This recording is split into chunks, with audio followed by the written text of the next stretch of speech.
bowl and then 1 glass of water.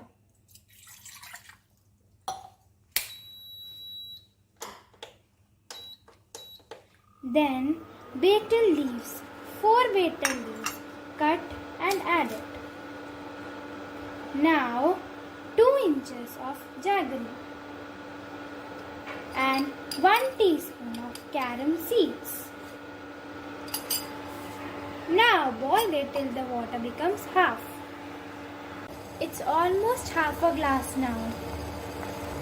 Now let's switch off and strain it.